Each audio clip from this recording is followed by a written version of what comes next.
the one man he could rely on to coax the thing open in a hurry.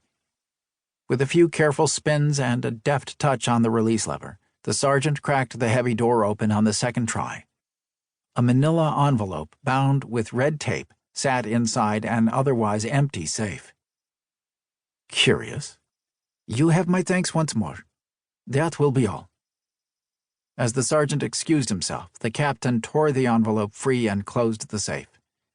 It was labeled with the current date and addressed to the duty officer, A-135 Battery, 9th Aerospace Defense Division. He checked his watch. 05:28. 2 minutes until whatever deadline had been imposed on him. He untied the string clasp and shook the contents into his hand. While the outer packaging was clearly new, the inner packaging was clearly not. Another, much older envelope fell out. He drew the blade of his pocket knife across a seam that had been yellowed and softened by the years to find a single sheet of paper within. The message began with an otherwise unremarkable string of numbers and abbreviated prefixes. Even without the prefixes, the captain recognized them as a table of astronomical coordinates.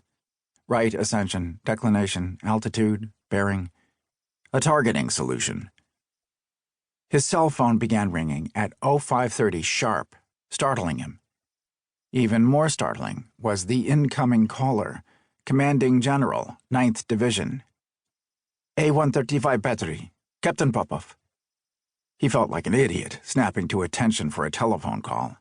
I believe you have a fire mission, Captain. Yes, sir. He swallowed, contemplating the intercept orders, which appeared to be older than he was.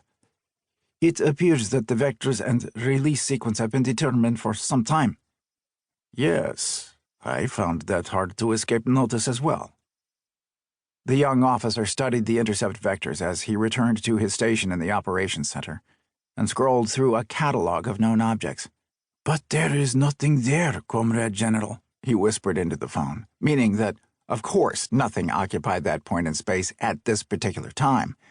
Rather, there was nothing in their database of potential threats that should be anywhere close to that region of space in the next 12 hours. Not with the approach angle these numbers implied. Where did they think this phantom target was coming from?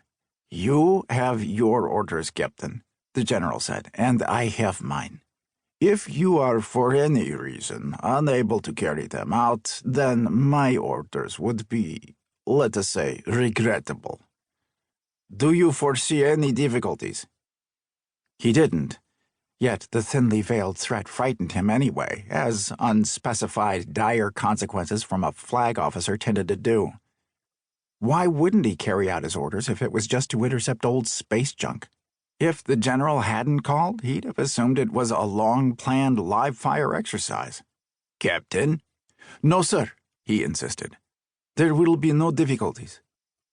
He looked back at the specified countdown sequence, and then up at the chronograph above the control center's giant wall screens. If that will be all, sir, I must see to my duties. Good man.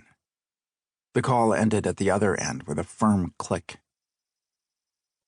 The target emerged on the Siberian early warning net within seconds of the predicted time. Popov saw it appear on his own monitor before the watch chief notified him of a new target. Very well, he answered, and noted the new velocity vector now flashing above as it began continually updating. Designate target Zulu 1 and track to intercept, Sergeant.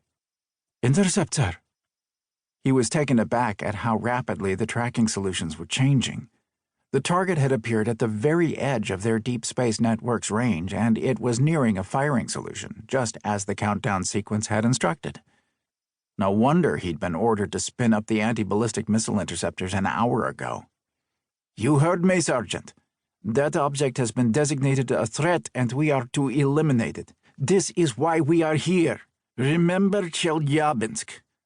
Whatever this thing was, the memory of a meteor whose effect had been indistinguishable from an airburst nuclear bomb could be counted on to motivate them to protect their homeland. Of course, sir. It is moving rather fast, but tracking radars are keeping up. Popov watched the intercept solution unfold. As the sergeant had noted, it was moving improbably fast.